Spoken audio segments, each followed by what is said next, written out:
Behold, it is I, Gato. I am amongst you. And this is my Suikoden 1 tier list. And it's based on relevance. There's only a limited time when you play the game. There's only a limited number of characters that are good enough to put in your party. And the characters are all kind of one-dimensional compared to Suikoden 2. So it's hard to make a bad character good. And we shall start with S tier. The first person is Cleo, and the second person is Tyr. And the reason why these guys are the best, because they're the first battle mages that you get, and throughout the whole game they'll always have the best gear, and they'll always be top level, and they give Cleo a fire rune in the first quest, so she's starts out great. And the first build in the first chapter of the game that you go for is you get 2 winged boots for Cleo, so she'll have high defense and basically the highest speed, except for maybe Stallion. And you try to get 9 water runes pieces for Tyr's weapon, so that he just always regenerates life and basically never dies. It's hard to hoard any other of the rune pieces, so doing it with the water rune pieces is the build to go. The next person I have in S tier is Tengar, and Tengar is just the best mage, ranged mage, and you give her the Cyclone rune, and they give you one as soon as you get her. And she's just your Cyclone rune holder for the rest of the game after you get her, and she is top notch. Next in S tier, I have Flick. He's just obviously good. Like, he can hold a shield.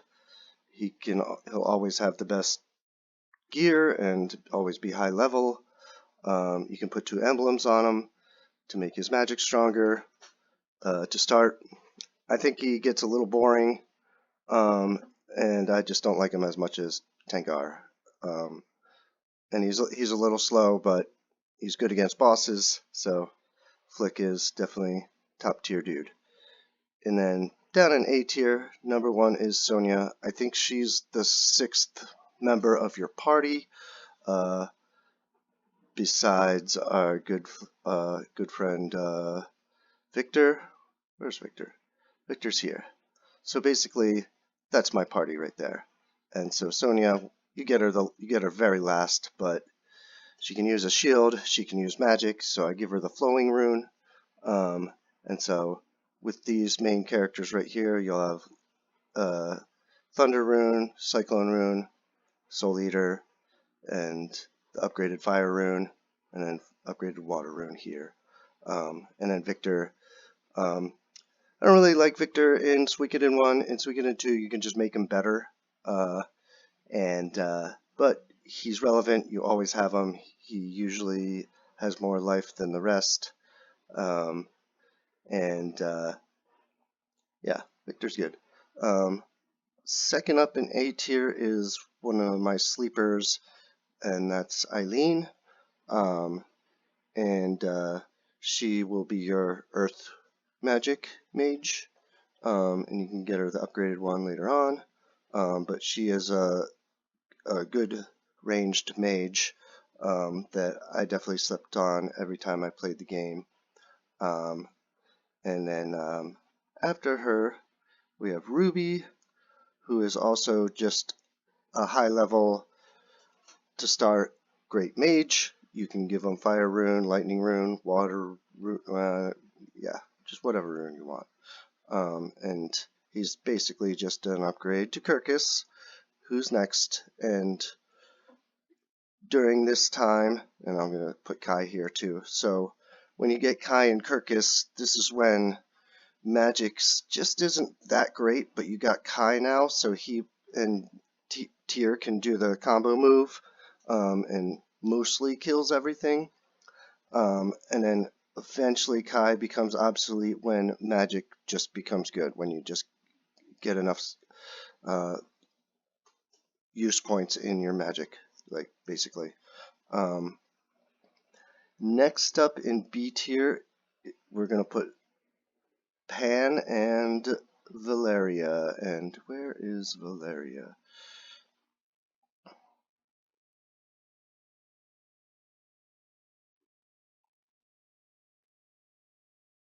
Why is she hiding? Okay. And Valeria is actually just better than Victor and Pan. But the thing is, it's about relevance. You have to use Pan to make in the storyline, but you have to continue to use him to make sure he's high enough level for spoiler reasons. And Victor, you just have to use him late game and other times in the game, so you just don't have room for all of these guys. But these are my favorite fighters, or the most relevant ones, and don't use many other fighters beyond that. So in C tier, this is where we get into utility characters, but I have Gremio, Quincy, Crowley, and Stallion. And these guys I only like for the fact that they're prosperity rune holders. They could also hold your dragon incense thing, and they're basically just okay ranged people other than that. And running, Stallion used to be all about the running, but in the newer versions of the game you have like an automatic holy rune. So, and in Suikoden 1 there's not many times when you must be running on the overworld with Stallion. The regular speed might be just good enough. I did have we had a C minus tier.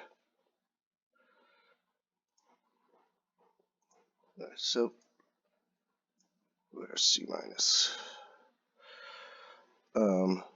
And C minus is filled with a bunch of fighters. So,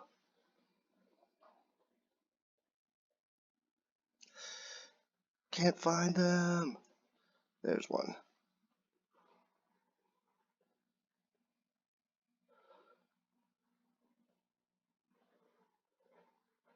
Oh no, it's Mina, and we got Pesmerga and Crowley, wherever he is.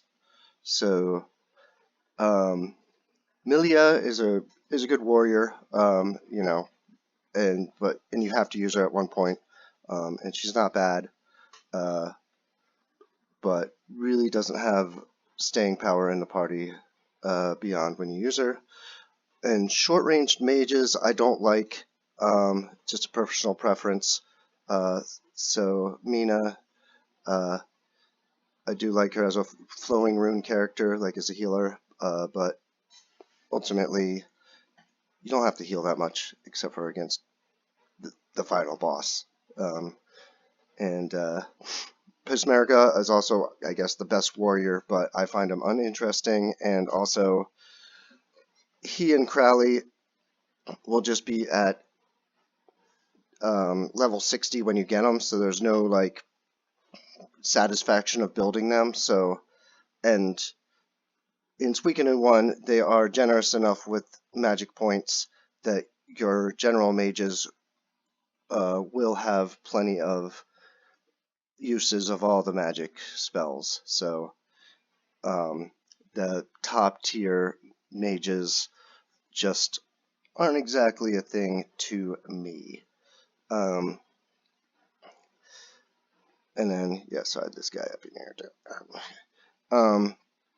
So D tier, we're coming into some less playable people. but they're okay, like Fudge, and we'll say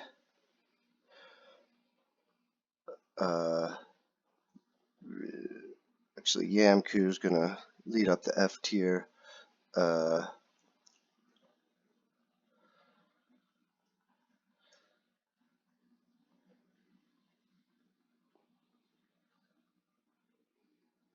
Where's Tai-Ho?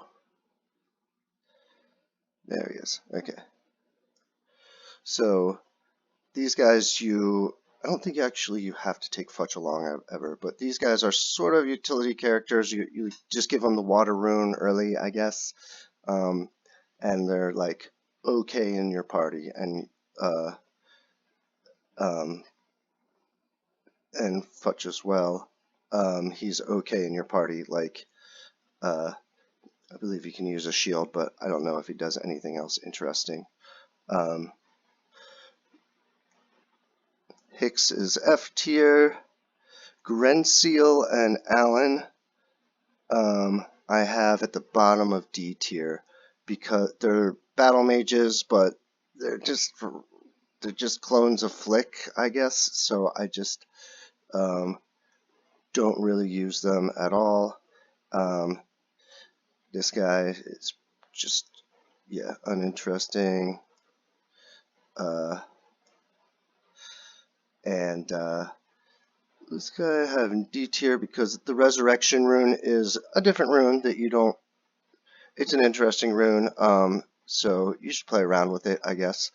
This guy in F tier, and yeah, Fusolu. I guess he's a big beast, but it's just Victor is relevant in the game, and this guy is not. So I just don't see a reason to play him. And Mother Earth rune with her, like, but her name's Hellion. Just don't use it. And most, who else is left? I just will not play. Ninja's cool, they're fast, but there's nothing interesting about them. This guy's actually playable, and he's terrible. Yeah, Kuromimi, he's a nice boy. Kryn, whatever. Lot is the mage. Where do I have her? Down here. I don't like short-range mages, like I said. Luke, he can be like up here or whatever, but I don't play Luke for the same reason. His life total is actually too low. That's why I don't play Luke. To be quite honest. I rarely have any characters die in a playthrough, and Luke will just die. And Ronnie Bell is, something. And Milich is a battle mage, I guess. Kimberly tried using her before. She is pretty bad. And yeah, she's playable. Looking for some others that I did try out. Lorelei is a long-range person that can use a shield, which is interesting. Beyond that, I don't know if that makes her good. Sarah, I have up here that she's actually like a Cleo clone, which is great because Cleo's awesome, but she's just not relevant enough to play, in my opinion. Sylvinia, I used to be higher on, but when I used her next time, her life total was just lower, and her magic was just not as high as I remembered. But in games where like Stallion was a more useful character, then you could use Stallion in Kirkus with Sylvinia and have, an elf attack, or with Ruby too. So like, so Sylvinia does have that elf attack, which just deals damage to everything, and I think they go almost first because they're all well, Stallion is speedy. Yeah, so this guy, I don't know if he's playable, but I just wouldn't use him. And I think this guy is playable, but I just would not use them. They're just irrelevant. And Kimberly's not playable. And then the rest of the people who are on this list, yeah, this guy's okay. Probably are not used as characters in regular battles. And they can have their own tier list. Like this guy is your best war battle fighter, and then yeah, this guy is playable, I think, but not playable. This guy's playable, but not playable. Yada yada yada.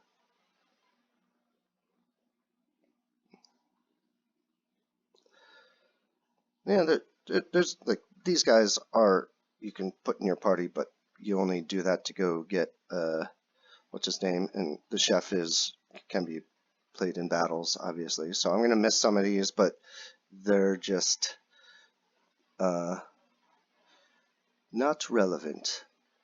So yes, it's an ongoing project, obviously. Suikoden 2 gets a little more interesting because the characters have a little bit more wiggle room to make them better than they are, and some characters take a little more work to make them good. But you must, but in Suikoden 1, you only get one rune. You can attach a rune piece, but there's not that many of them, and only one or two of them is hoardable, that you can actually like put a bunch onto one character and actually have a strong effect.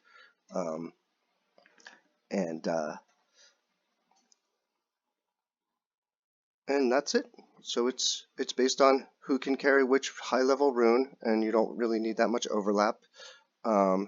And who is a just solid warrior and a solid mage, and that's just really what makes the cut. And then otherwise characters that you must use at certain points, that are just relevant. They're okay when you have them, but really you only need like one utility character. And even in hard mode, I never really needed a healer per se.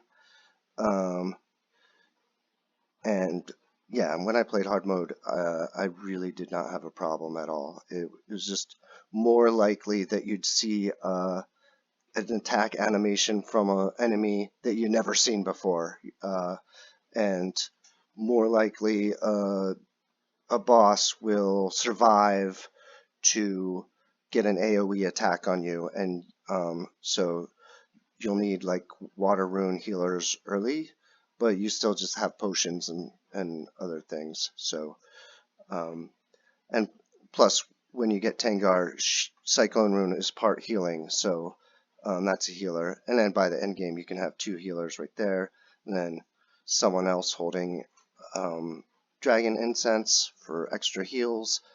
And also by that end game, plenty of your characters will heal a certain amount of damage every turn with their equipment or their rune pieces. Alright, we'll wrap it up and we'll revise the list when it must be revised. See you in Suikoden 2.